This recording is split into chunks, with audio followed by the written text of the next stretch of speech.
പാവർട്ടി പഞ്ചായത്ത് കുടുംബശ്രീയുടെ ഓണം വിപണന മേള ഗ്രാമപഞ്ചായത്ത് പ്രസിഡന്റ് ആന്റോ ലിജോ ഉദ്ഘാടനം ചെയ്തു. CDS ചെയർപേഴ്സൺ ജിനി വിപിൻലാൽ ചടങ്ങിന്റെ അധ്യക്ഷത വഹിച്ചു. Panchayat vice president Ramsiya Mujeeb, CDS vice chairperson Gracy Antony, സ്ഥിരം സമിതി അധ്യക്ഷരായ സുഹറാബി ഹമീദ്, ഉമ്മർ സലീം, VJ വർഗീസ്, വാർഡ് മെമ്പർമാർ, CDS മെമ്പർമാർ, ഹരിത കർമ്മസേനാംഗങ്ങൾ എന്നിവർ പങ്കെടുത്തു.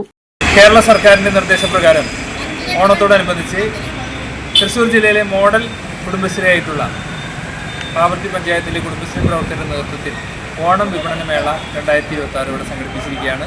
ഈ മേളയിൽ ഇവിടുത്തെ കുടുംബശ്രീ പ്രവർത്തകർ ഉണ്ടാക്കിയ ഉൽപ്പന്നങ്ങൾ, ബേക്കറി ഉൽപ്പന്നങ്ങൾ, അതുപോലെ തന്നെ മറ്റ് ഭക്ഷ്യയോഗ്യമായ സാധനങ്ങൾ, അതോടൊപ്പം കാർഷിക ഉൽപ്പന്നങ്ങളുണ്ട്, അതോടൊപ്പം തുണിത്തരങ്ങൾ, ഇതെല്ലാം നിങ്ങളെ വിസ്മയിപ്പിക്കുന്ന തരത്തിലുള്ള വിലക്കുറവിലാണ് ഇവർ ഇവിടെ നൽകുന്നത്. വിപണി വിലയേക്കാൾ വളരെ കുറഞ്ഞ നിരക്കിൽ ഇവിടെ ലഭ്യമാണ്. ഈ പഞ്ചായത്തിൻ്റെ സ്വന്തം മേളയായിട്ടാണ് ഞങ്ങൾ ഇതിനെ കാണുന്നത്. ഈ പ്രവർത്തനങ്ങളുമായി ഈ മേളയ്ക്ക് മുന്നോട്ട് വന്നവർക്ക് പ്രത്യേക അഭിനന്ദനങ്ങൾ. പൊതുജനങ്ങൾ ഇത് ഉപയോഗപ്പെടുത്തുക. ഓണം നന്നായി ആഘോഷിക്കും.